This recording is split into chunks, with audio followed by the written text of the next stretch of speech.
O sea, apuntar panaderos y veterinarios. Un poco lo que comentaba Maxi, que al final hoy, pues se me ha ido de la cabeza lo que iba a decir, que al final hoy en día que en realidad, ya me acuerdo. Reorganizo las ideas. Que al final hoy en día no necesitamos trabajar para otros, es más fácil que nunca el poder montar nuestros propios proyectos y habrá cada vez más. Yo tengo la intuición de que habrá cada vez más personas freelance que se dediquen a solucionar los problemas concretos que tienen personas concretas. Que antes necesitabas una empresa para hacerlo y hoy en día, por lo que decís, la web del panadero, incluso con su CRM o su ERP, lo puede montar una única persona en un tiempo razonable. Y antes, a lo mejor, pues necesitabas un equipo durante un tiempo largo.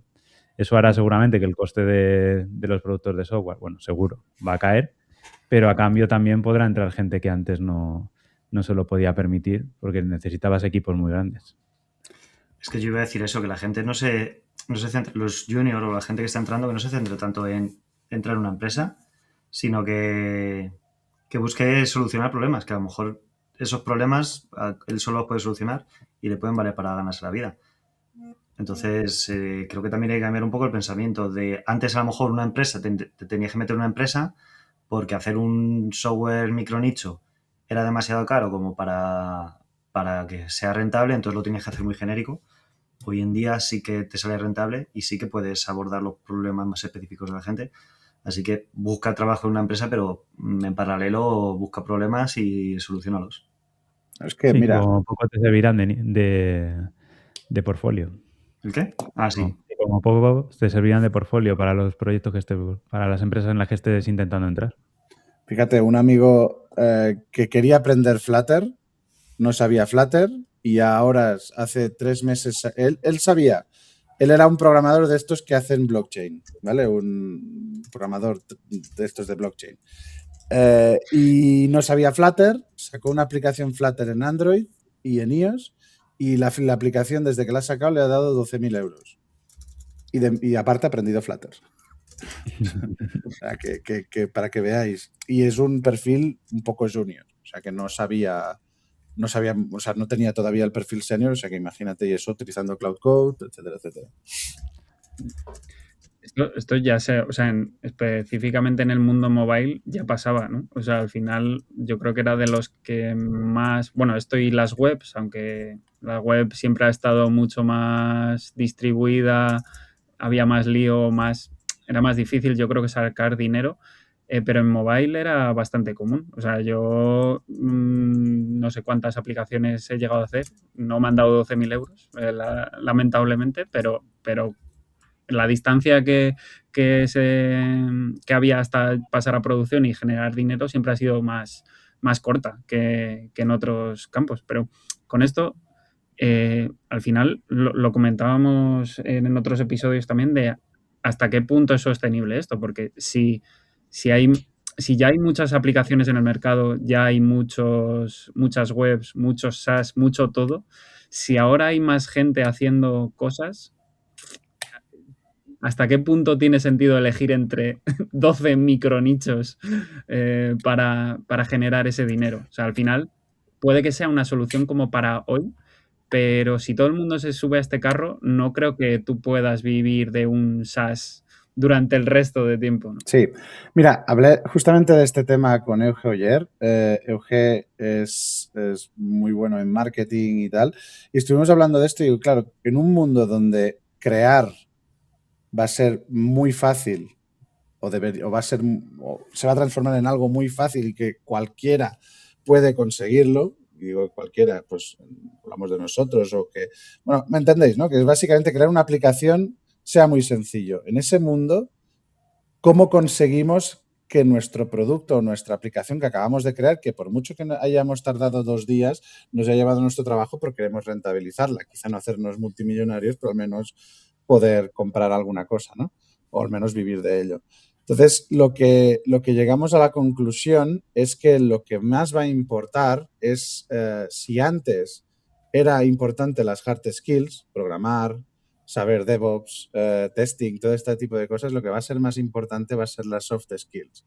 ¿vale? Hablar en público, comunicar, hacer esto que hacéis vosotros o que hago yo, que es ponerse delante de una cámara y aunque a los programadores nos llamen, ¿cómo nos llaman? Autistas, sí, autistas, nos llaman autistas, pues al menos poder hablar en público, explicar las cosas como son en realidad, salir y decir, Cloudbot es una puta mierda porque lo es y al final, pero bueno, ha servido de algo, pues este tipo de cosas van a hacer que sean diferenciales y sobre todo también, no solo la parte esta de comunicación, sino tener también tu marca personal, que es una cosa que los americanos, no sé si habéis fijado, están aplicando desde hace mucho tiempo y es tener una marca personal potente es más importante que incluso la marca de la misma compañía. No sé si lo habéis visto que, por ejemplo, Tim Cook tiene más seguidores en Instagram que Apple y es el CEO, ¿vale? Entonces, este tipo de la marca personal y la comunicación y cómo llegar al público va a ser muy pronto incluso más importante que crear una solución. Yo decir eso. Pues yo te iba a dar una vueltita a esto. Yo siempre he pensado que el siguiente paso era ya que la IA cree sus propias aplicaciones cuando tenga una necesidad. Entonces, esto lo mismo. ¿De qué sirve una marca si al final no eres tú el que lo hace? Entonces, si te pongo el ejemplo vamos con el panadero, el microsas del panadero. Yo se lo hago a la IA, pero a la IA, la siguiente vez que se ejecute algo o que ese código, si al final se lo queda Anthropic o lo que sea, puede lanzar su propia aplicación. Y esto, si evolucionamos al caso distópico de Matrix en el que nos gobiernan las IAs son las que generan sus propias IAs, sus propias aplicaciones, sus propio todo. Entonces, ¿hasta qué punto esto lo mismo? Es un pan para hoy, hambre para mañana. Nunca mejor dicho con el panadero. Claro. El pobre panadero, le estamos dando tralla al pobre. Al final hay que hacerse, no la web del panadero, hay que hacerse panadero. O sea, ya está. O sea, al final, el mundo que dices tampoco es tan malo. Viviríamos mejor, no trabajaríamos y las guías trabajarían para nosotros. Pero bueno, dejando ese mundo que yo creo que es irrealista, al final lo que hay que entender es que estas inteligencias artificiales que hay actualmente no son proactivas. Sí que pueden quizá ver patrones y tal, pero no son proactivas. O sea, no creo que llegue el punto, o al menos, porque eso es algo que ha dado miedo, como por ejemplo, lo relaciono con Moldbook, ¿no? La red social esta de inteligencia artificial, donde parece que los cloudbots van publicando porque quieren, y no es bien porque quieren, es porque hay un cron detrás, no porque hayan decidido publicar, ¿sabes? Entonces, esto pasa un poco lo mismo. ¿Que llegue un punto donde ellas mismas se vayan creando el código? Puede ser. Entonces, pues ahí ya sí que todavía nos quedará un resquicio a nosotros y es tener las ideas. Ellos al final lo que hacen, los modelos de lenguaje que hay actuales, lo que hacen es repetir algo que han visto. Tener ideas nuevas lo veo difícil que lo consigan con la arquitectura actual. O sea, no existe, solo regurgitan lo que han visto en otro sitio, o sea, o lo repiten como si fueran un loro.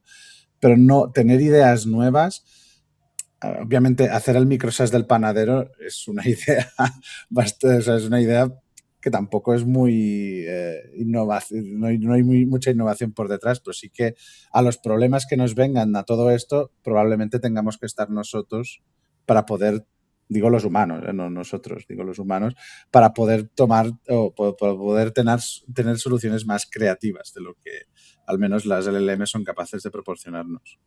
También pensar que estamos pensando en los problemas de la hora. Que a lo mejor en el futuro el microsas del panadero lo hará una IA, pero a lo mejor en un futuro el panadero tendrá otros problemas de la gente entra en la tienda y no encuentra el pan y yo quiero hacer un sistema en el que haga tracking de los ojos de los clientes y vea dónde miran para saber dónde poner el pan. O sea, que tenemos que pensar que va a haber problemas nuevos que ahora no tenemos porque no tenemos tecnología para abordarlos y cuando en un futuro los problemas de ahora están resueltos, pensaremos en problemas nuevos.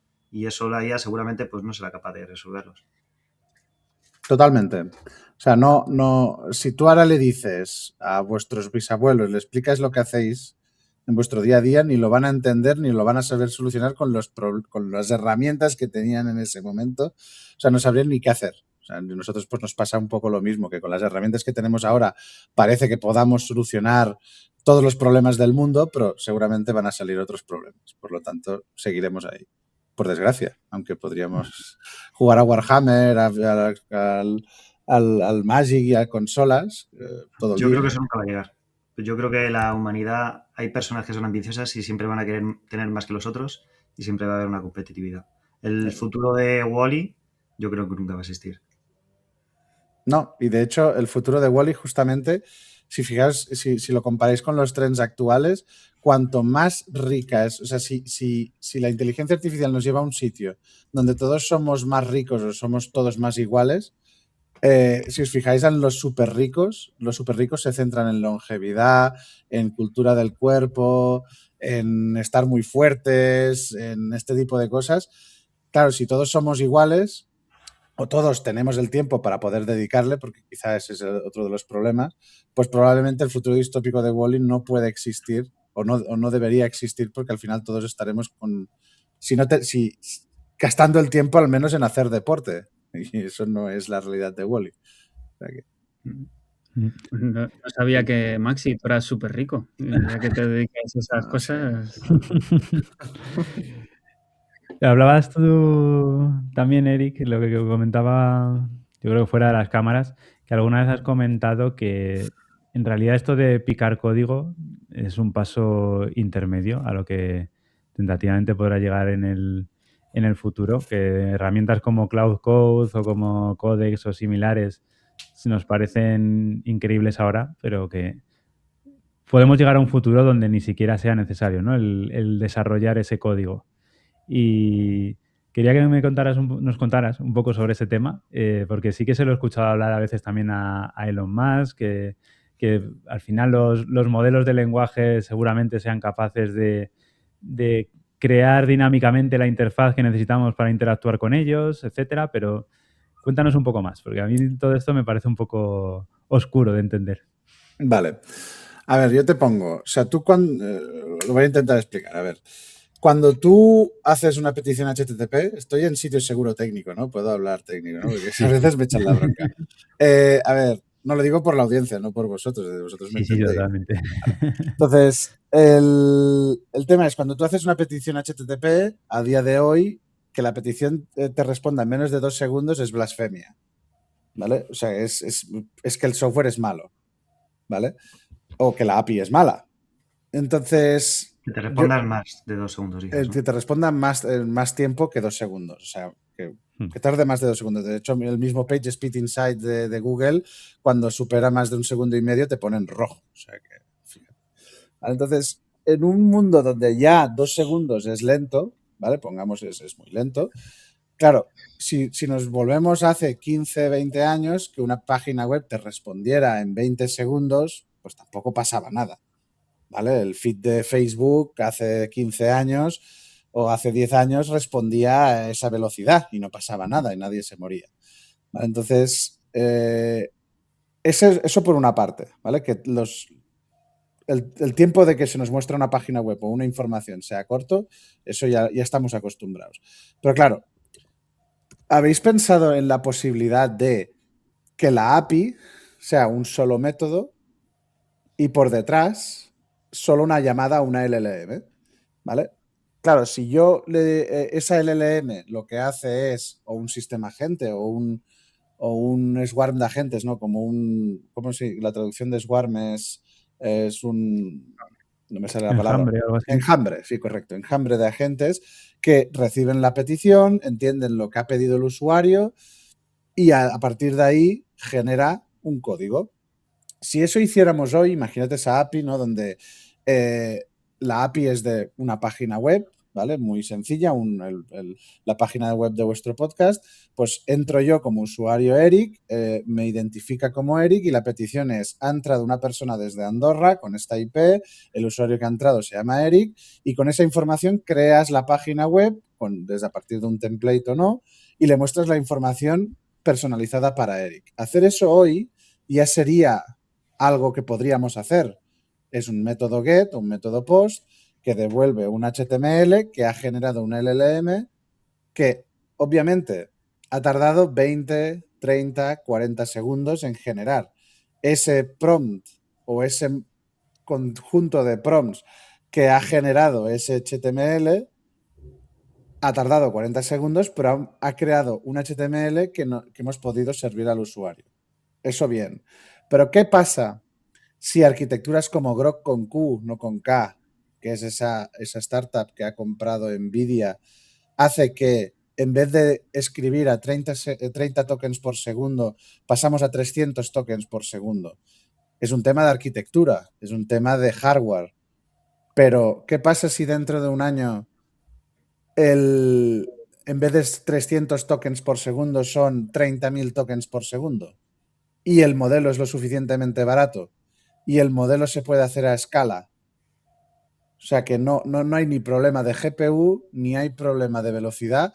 Por lo tanto, esa misma API que creamos hace un año y tardaba la web en responder 30 segundos, ahora en vez de tardar en responder en 30 segundos, responde en 3, vuestra web seguiría funcionando. Pero en vez de responder en 30 segundos, responde en 3. Entonces, no sé si me he explicado bien, o sea que al final es que el código lo ha generado un LLM. Ahora, llevadlo a cualquier caso de uso, o sea, a un SaaS, a una aplicación, a cualquier backend o a cualquier frontend, y que él mismo, a partir de unas directrices marcadas en un sistema agéntico, sea capaz de generar el código bajo petición y bajo una estructura y bajo unas directrices dependiendo del producto que estás viendo y dependiendo del usuario que lo está viendo. Por lo tanto, podríamos tanto personalizar como la interacción con nuestra página web o con nuestro producto en tiempo real y con una precisión donde hoy no podemos, porque al final estamos todavía muy ligados a crear código de una forma tradicional. Entonces, yo eso es una cosa que veo, es una cosa que no sé cuándo va a llegar, y hay una limitación y es por tecnología, es simplemente por velocidad, precio y escala. Pero si sitios como Grok con Q ya son capaces de, en vez de hablar a 30 tokens por segundo, hablamos a 300, que nos dice que dentro de... ¿qué pasaría si, os lo decía antes, ¿no? ¿Qué pasaría si en vez de 300 tokens por segundo pasamos a 30.000 tokens por segundo? Eso ya puede ser una realidad. ¿Y en qué punto ya nos pone a nosotros como programadores? Eso es la pregunta que deberíamos ponernos. No lo sé cómo lo veis. Yo iba un poco por ese sentido, lo que te decía antes, de al final no... Son problemas estándar que necesitas solo una capa de personalización, pero no te va a mostrar a ti la web completamente diferente de... vamos a nuestro ejemplo de la panadería, por mucho que entre yo a la panadería o entras tú, a ti no te va a enseñar la web del fontanero. No, o sea, claro. Al final va a tener la misma estructura, las mismas cosas, con una capa de personalización. Entonces, esto yo creo que tendría que evolucionar a una especie de repositorios comunes de problemas típicos, llámalo GitHub, ¿no? De esto, módulo, pues lo típico que hacíamos todo el mundo, de si yo tengo que hacer la segunda vez un login, no lo hago desde cero. Cojo el primero y si eso, lo modifico un poco. Si funciona bien, si lo tengo que depurar, si me han dicho que ahora tengo que crear otro campo nuevo, lo vas creando sobre la marcha. Entonces, al final, no tiene que ser creativo, entre comillas, todo el rato. Simplemente tiene que generar cosas basándose en esos problemas que, en vez de a lo bulto, yo qué sé, esto ya había que bajar como al bajo nivel a ver cómo hacerlo, pero lo típico que haces con una caché, de tengo el problema web de panadero, cojo, cargo todo ese contexto en este caso y le doy la capa de abstracción Eric. Pero eso, al final, parece como muy loco, pero es una cosa, es una caché. Entonces, yo no creo que esté esto tan lejos. Y lo que dices, habría que ver cuánto estamos dispuestos a esperar para estas cosas, o si queremos el Minority Report ya, ¿no? Que vayas por la calle y te genere los anuncios especiales para ti. Exactamente. Supongo que habrá casos en los que sí, casos en los que no. Está claro que una web estática será mucho más fácil de personalizar que el SaaS entero, pero que es cuestión de tiempo. Que recordemos que cuando Que antes, cuando salió ChatGPT, eso, vuelvo con la historia del abuelo Cebolleta, no nos iban a sustituir y ahora tenemos Cloud Code que te puede hacer bastante sustitución. Yo tenía en mente... Digo, Antonio. No, iba a decir que yendo más allá no es solo cosa de infraestructura, que también, sino cosa de los modelos. Y enlazo con la noticia que hemos tenido de ayer o antes de ayer, que han lanzado Queen Coder Next, este modelo de Alibaba que con 80 billones de parámetros funciona, dicen, casi al nivel de Sonnet 4.5. Entonces, vamos a seguir viendo modelos que van a seguir reduciendo la velocidad o haciendo más rápido el desarrollo de software a una calidad muy razonable. Entonces, esto también hará que estas utopías o estos modelos que ahora nos parecen muy locos, en realidad tampoco estén tan lejos. Yo técnicamente lo veo posible, lo que dice Eric, que tiene bastante lógica, pero le veo dos pegas y luego responde a la pregunta que ha dejado en el aire. Las dos pegas son, ¿qué pasa en el caso de, por ejemplo, un hospital, la página de la gestión de trasplantes de órganos? Ahí no puedes tener una página no determinista, ahí tienes que tener algo que siempre sea lo mismo. Y luego, por otro lado, la mayoría de gente, cuando se le cambia la interfaz de una red social, de una página o lo que sea, al principio suele haber un poco de rechazo. Entonces, si tú cada vez que te metes es distinto, a lo mejor a la gente eso no le gusta. A lo mejor tiene que... También puede ser que los modelos sean tan buenos que tú, cuando navegas a una página, no solamente le pidas, dame información de esta página, sino que le mandas tu System Prompt, que está personalizado en tu dispositivo, de a mí me gusta esto así, así, que incluso una IA en local lo puede ir escribiendo por ver cómo usas el dispositivo, lo manda y te devuelve la página personalizada. Pero si no es 100% igual, por lo menos las primeras veces yo creo que la gente no lo aceptaría. Vale, te respondo eso. La parte del frontend lo veo muy difícil de sustituir, ¿vale? Porque la parte del frontend es como tú decías, ¿no? Tiene que ser muy determinista y la parte del frontend puede generar rechazo, depende de qué usuarios. Ahí tendríamos que utilizar como templates o, como decía Juanje, pues una caché o algo así. O sea que en verdad tiene sentido a lo mejor que... el modelo es tan rápido de generarlo que tú, en ese System Prompt que tú le mandas cuando haces la petición, ya está escrito de a mí me gusta que el login esté aquí arriba a la derecha, en medio esté el contenido, abajo a la derecha un botón de ayuda y a lo mejor se genera perfecto. Para cada usuario siempre igual. Sí, pero es lo que decía antes. Estás intentando solucionar problemas del futuro con las tecnologías que tenemos hoy. Entonces, no lo intentes solucionar así. Intenta pensar que puede ser posible. Porque al final, ahora mismo, la limitación que tenemos es de inferencia, ¿vale? Sí, yo creo que es posible. Simplemente que creo que la gente a lo mejor le da rechazo al principio. Le da rechazo, obviamente. Entonces, ¿cómo lo podemos solucionar? Pues con cachés, con la estructura de la página web, ya al menos la parte estructural que ya esté creada y simplemente se personalice. No sé si os acordáis de una época que se puso muy de moda que tú podías mover en los dashboards de tus páginas, de tus back office, podías mover los módulos para verlos. Creo que en WordPress era MySpace, que cada uno tenía un MySpace. Pues imagínate eso, o sea, un MySpace en template y luego depende de qué usuario entra, se le muestra la pantalla de diferente manera porque prefiere pues ver, yo por ejemplo, noticias sobre Andorra y vosotros noticias sobre Madrid. Andorra, para irnos. Eso cuando tengáis 100.000 suscriptores o así ya me habláis y os presento a las personas indicadas. Entonces, nada, es algo que yo veo factible, lo veo lejos, pero sobre todo en parte en frontend, pero lo veo más realista quizá para backend. Para backends al principio, obviamente, no críticos, pero claro, has puesto el ejemplo de un formulario para dar órganos en trasplantes. Sí, pues obviamente ahí hay que tener cierto cuidado. Pero sí que a lo mejor empezar pues por cosas mucho más sencillas y lo veo más en backend que en frontend por el momento. Lo que has dicho de que nos deja esto es, pues sí, o sea, igual pensar en problemas mayores. Si en el futuro el backend estará solucionado o casi solucionado, nosotros no tenemos que pensar en cómo programar ese backend, sino en cómo decirle a la IA que solucione un problema de un cliente que a lo mejor él no sabe cómo solucionarlo.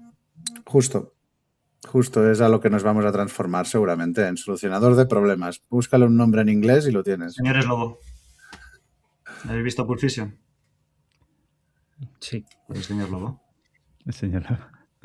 Y esto es que cuando hablábamos de ello, lo comentaban por las redes o escuchaba al propio Elon decirlo, me lo imaginaba más, que a lo mejor va hacia ahí, ¿eh?